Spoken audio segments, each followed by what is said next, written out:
So welcome to the Chester Centurion podcast. Today I'm joined by Jason Wittenbrink from the B&S Group, a leader in electrical infrastructure and green energy solutions. In this episode we'll explore Jason's journey from senior management to business ownership, how B&S Group is shaping the future of the energy infrastructure we have in the UK and beyond, the importance of building the right team for business success, and common misconceptions about running a business, maintaining a strong work-life balance as an entrepreneur. So let's dive in.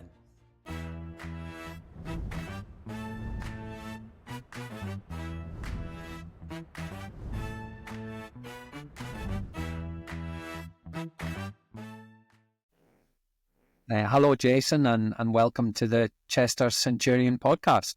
Before we get started today, it'd be really good for you to, tell us a little bit about yourself and tell us a little bit about B&S Group and what you guys do.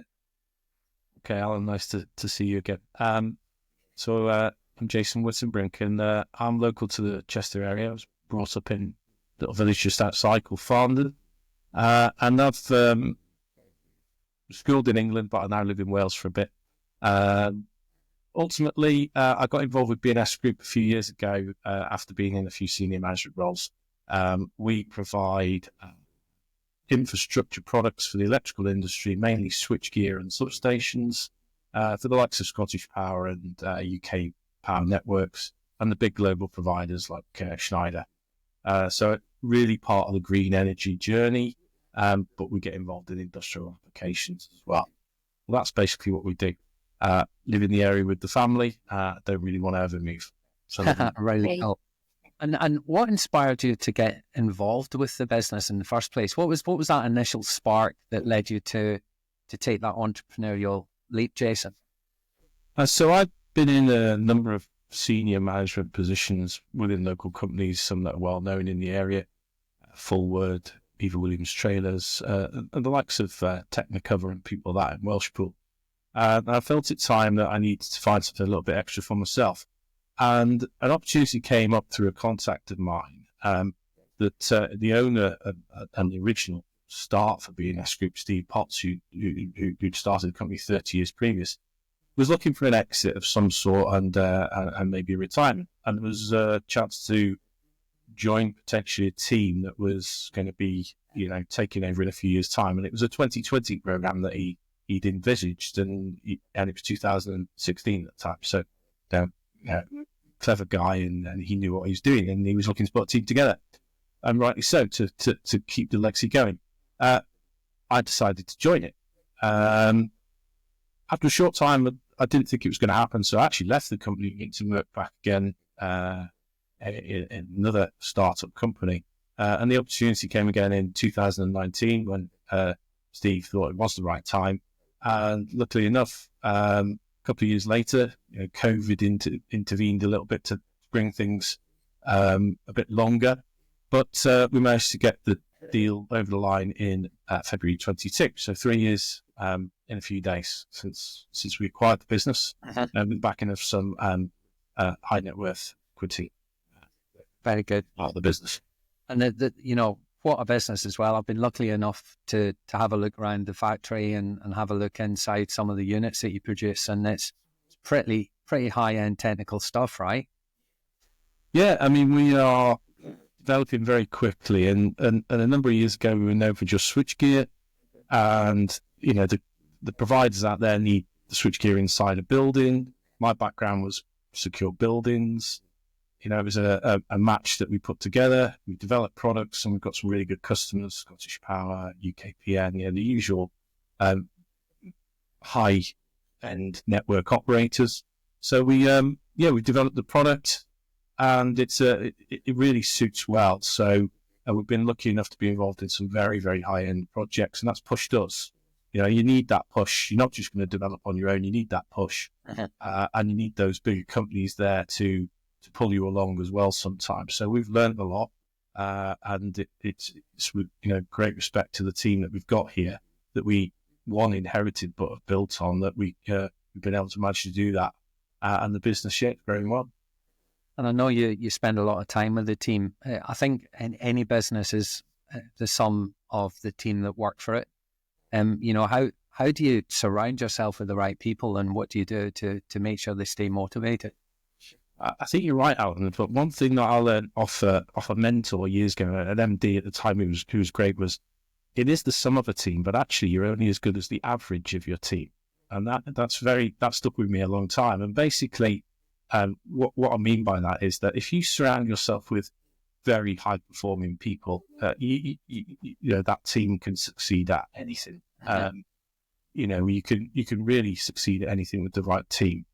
And they may come from backgrounds that aren't exactly what you're doing now. So a good FD might come from a completely different industry. A good operations guy might come from a different operating environment, not know the products when they walk through the door. And I think that's about being agile. So the people themselves need to be agile. It means your business is agile. It's very important. And to me, the team is incredibly important. You spend a lot of money on your team, and the only way in this day and age is that you've really got to nurture your team to bring them on. The school's good, the universities are good, but nobody comes out of these schools and universities these days with all the requirements that you need. So it is about nurturing personalities as well. And there's all sorts of personalities out there. And it's very important to invest time. 100% agree with that, without a shadow of a doubt. So what are the sort of common misconceptions about running a business, and how do you go about addressing them? I think the biggest misconception for a business owner is that they set the targets, and they just don't. You don't set your targets, you don't set your schedules. They are, and that you never answer to anybody. In fact, it's quite the opposite. You answer to everybody, your customers, your employees, your suppliers, your stakeholders. It's a misconception that business owners are the ones that are leading the way all the time. They're in fact being led a lot of the time, but they're adapting to what that is. It's very important that anybody that's starting their own business doesn't think that they're going to get their own way all the time. They just need to make sure that they do answer to everybody when it comes around. It's an interesting point, that, isn't it? Because a lot of business owners do start their own business because they're fed up answering to someone, but the fact is you're answering to your customers, to your shareholders, as you said, to your staff. You get that wrong, you haven't got a business, right? You won't have a business because ultimately you're answerable to all of those partners that are out there. And if you don't, then you're not going to be seen to be a leader for sure. Interesting. So how do you maintain a really good work-life balance as a business owner? What do you have, any personal rituals or habits that keep you motivated and focused? I think, I've always spent a lot of time with the family. I've got an 18-year-old son now who's just gone off to university, so things have changed there. One of the things I've always worked long hours, and the best thing to do though is make sure you leave work at work and spend time with the family. It's very important to me. I think it's important to everybody. But the main thing for me is that I've always seemed to have got a non-business project on the go. So something that just takes your mind away from work, whether that be DIY at home or some project. I personally, as an engineer, I'm always trying to build something or do something. So I think that keeps me sane. But I think it drives other people around me insane. So particularly the wife.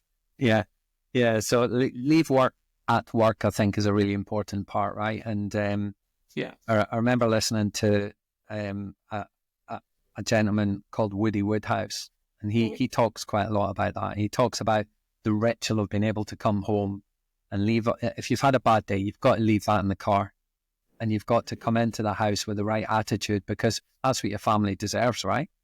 It's right. And actually, one of my roles, quite close to where I lived, it was a 9-minute drive away, and it just wasn't long enough to set back by the time I got home. And then 20-minute drive seems to be okay. Longer than that is great, but ultimately if you need that time just to switch off, I think, just before you walk through the door.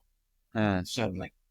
I remember him, I saw him speak at conference, Woodhouse, and he told us to blow on our key and insert it into the door.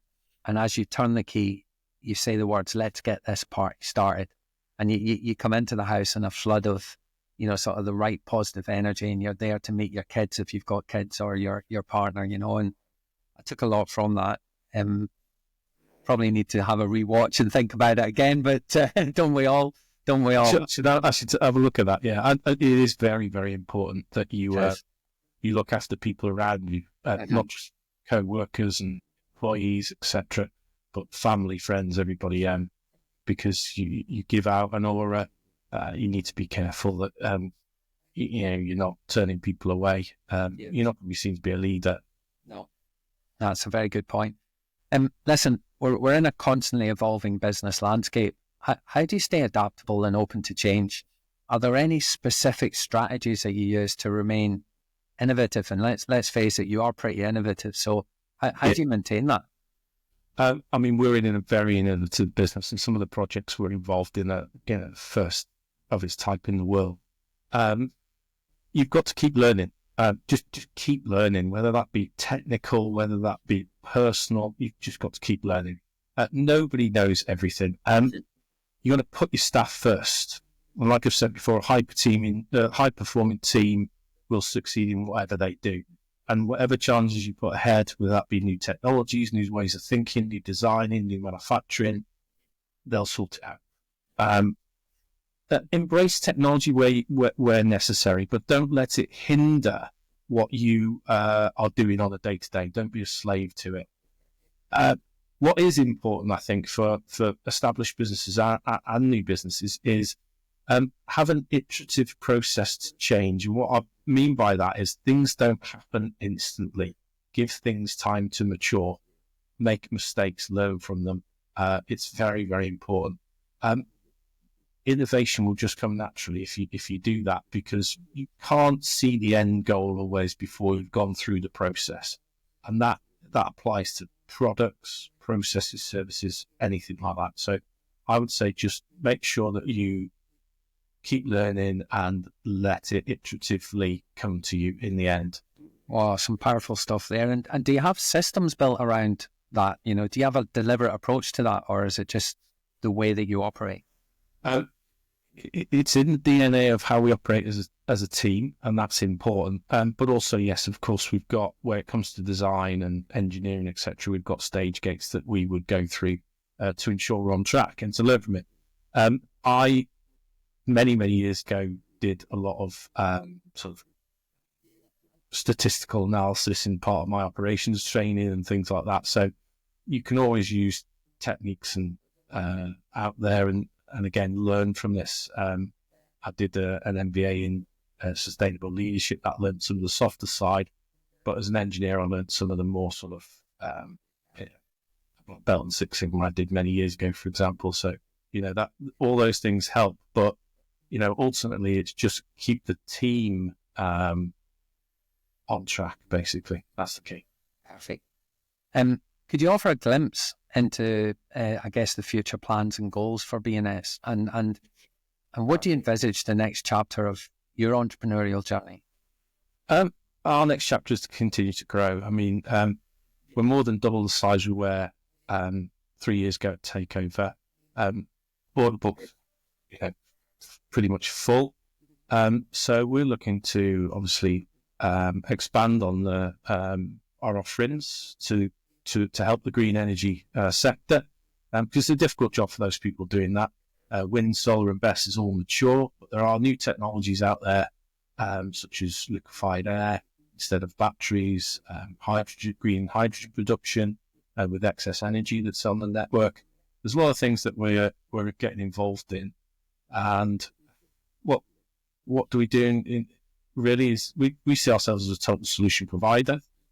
We're looking to acquire businesses and grow. We're looking to grow the team, invest in the team. And it'll be a business that's 30 odd years old. We've still got a lot of maturing to do to become a bigger company, alongside our partners who are, are typically big globals or very large contractors. We've got a lot to learn. So I think we've just got to concentrate on what we can do and do it right. And then the iterative process I talked about before of that growth.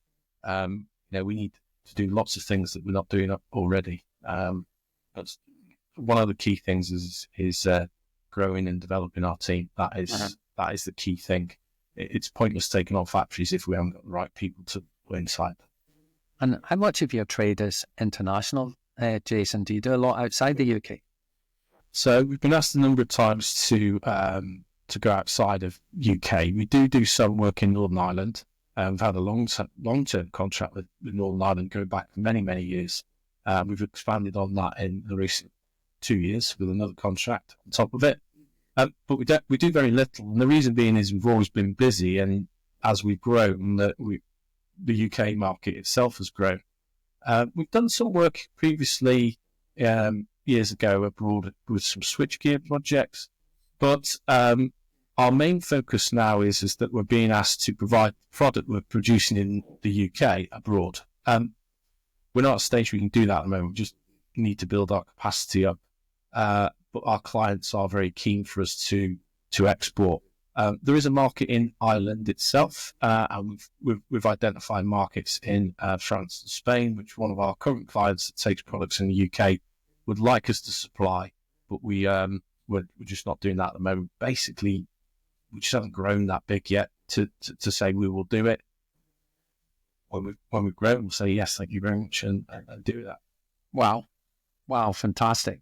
And just final question from me then, if you were to offer any advice to aspiring entrepreneurs, maybe someone just starting in their journey or facing challenges in their own business, what would that be? Start small, but have an end goal in mind. It can be various things. The size of the company you want, the product you want to develop. It can be many things, but have a goal and keep reminding yourself of that. You've got to get to know the basic tools of business, regardless of what your background is. But don't panic along the way. Just don't panic. These things will come to you. You'll just learn them, or you'll get taught them, or you'll find people to teach you. You've got to know your finances. You've got to know the basics of, how much money you've got coming in and how much money you've got to go out. It's like being a kid. Your pocket money's there. You know how much you can spend. Keep a tight rein on it. At some point, you'll learn how to read management accounts. It doesn't mean you need to be an accountant. You'd probably employ one of those when your business grows anyway. But understand the fundamentals. The key thing for me is stay agile. You don't know what's going to change in your business. So what you think you are going to do 6 months from now, you may not do because it may not work out. And persevere. Get to know when the time's not right and you need to do something else, and pivot on that and do something else, because your drive and your focus will just go into that new thing that you're doing. Ultimately, I'd say surround yourself with advice, whether that be mentors, paid or unpaid, friends, people in different industries. Pick up on what they do and you see is doing right. Just learn from what you see is good out there and bad, obviously. I've worked with good people and bad people, and I've seen good businesses and bad. Mm-hmm. My ultimate thing is make sure your team's right. Keep the average of that team's performance right, because that's your performance. Ultimately, look after the people around you. It will not be worth all of the pain, heartache, long nights, if ultimately you don't look after the people around you. That's your co-workers and your family. Because when you do get to your goal, you're going to need those people there to share it with, I would guess, most of the time. Wow. Some incredible insight there. Start with the end in mind. Have a goal. Know your numbers. Some really good advice in there, Jason. Thank you for that. That'll mean a lot to our audience. There's a lot of businesses that don't make it to 5 years, but if you get this stuff right, you can be here 30 years later, right? That's right. And, talk to people that are around you is key. Talk to coaches, mentors, get advice, network. Those people are there because they've taken on some of these things, and you won't get everything right, but certainly, try and get as much in your toolbox as you possibly can. Thank you. Is there anything else you'd like to add to that, Jason, at all? No, just thank you for the chat again, Alan, and Very welcome. that you and the team do down there. And good luck to everybody out there. Very kind. Very kind. Thank you very much, Jim. I'll speak to you soon.